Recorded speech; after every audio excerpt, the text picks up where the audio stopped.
have England assistant coach Marcus Trescothick.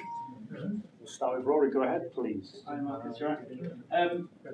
You may have heard some of the fans singing towards the end there, stand up if you still believe, and there was quite a few people standing up. Are you one of them, do you believe? We were all stood up in the change room, yeah. So, I think, of course, they're great support here, as we know. And, that's the position of the team. We're always trying to be as positive as we can. And I think we all probably appreciate it's a hell of a lot of runs to try and score. I think it's 550 tomorrow, and I don't think we've seen scoring rates quite that quick in a day. Of course, challenging. Will be challenging.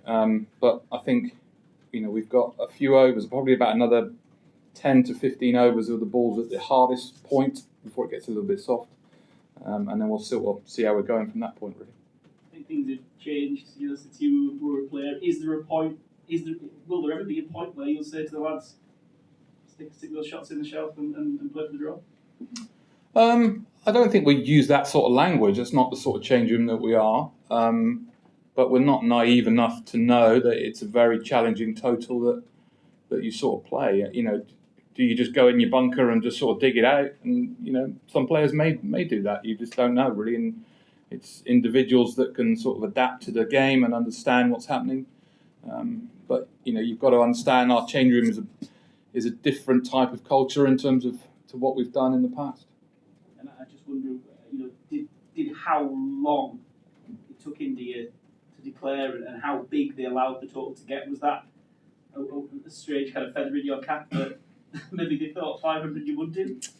I don't know. I think I expected it to sort of be 550. I thought was going to be around the sort of target they would set. But it is what it is, right? You're sitting there as a opposition trying to make a judgment call on when they're going to make that call, and fair enough, they make their own decisions after that. We'll go to the front here, Tres. Just right the front. Coach, just want to ask that is this the most challenging the day coming up, knowing that it's the biggest as far as the total your boys are going to about to chase. Is this the most challenging day for the so-called Revsportz era? It'd be a challenging day, no doubt. I think we've had various test matches over the period of time that Brendan and Ben have been in charge, and the way that we've gone about things.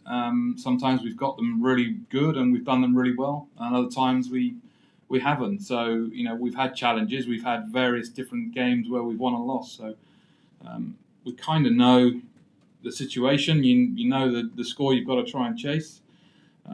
Let's just wait and see. But of course, it'll be challenging.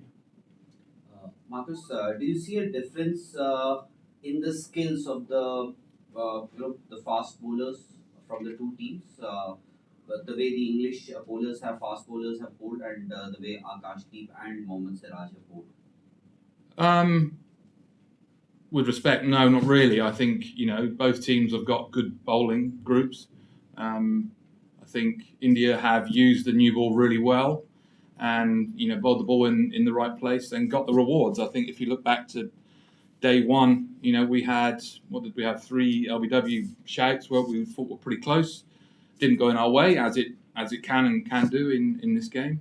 So it could have been different at that point. But you're both very good bowlers in both teams, so I don't think it's too much difference. Go Will and then Mel, please. Go ahead, Will. Marcus, would you accept that a draw is a good result from there? I think whenever the situation is challenging, of course it is. I think if you get to the point where you can draw the game, of course. We're not stupid enough to understand that you have to just win or lose. There is 3 results possible in every game that you play. But we have done some things in our time that we are different to what we've done it before. So we'll see what happens. And in that session of batting tonight, did you see anything in that pitch that suggests England shouldn't be able to bat 90 overs with 7 minutes? Well, I think you could see from our first innings, right? So we were 3 down overnight. We came out the next day. Obviously, we lost a couple of early wickets, and then we had a monster partnership that's really sort of put us back to getting back into the game. So it's definitely possible. I think once the ball goes softer, it definitely gets a little bit easier and hasn't seemed as much as what it does when it's new. So if we can potentially bat a bit better or maybe not lose the 2 wickets that we did straight up on the morning of day 3, then who knows? Sorry, Marcus, just to be like really blunt and clear about it, down in the dressing room right now at the end of today, is the message still, we can win this game? I think we're talking positive language in terms of how we go about it, and let's just remind ourselves about the difference that we do. We are a different team to what we've had in the past. So. And the idea that we don't do draws, I know what you've just said to Will, but is that almost I guess there's some things that the team has done a little bit differently this time, say the way that they chased it Headingley. Is there, I guess, a bit of flexibility in the thinking when it comes to that mantra? Of course there is, yeah, absolutely. This has kind of been built up away from probably what the change room messages are. So, I think you guys have a perception of what you think goes on in the change room, and we understand it a little bit more in the perception of what we're trying to do. So, we're trying to give the players the best opportunity to win games every time that we go out to play, and then if we can't do that, then we try and adapt accordingly and plan ahead to what we're going to try and do. Last one here, please. Is Joe Root and Ben Stokes' form with the bat a concern in the dressing room?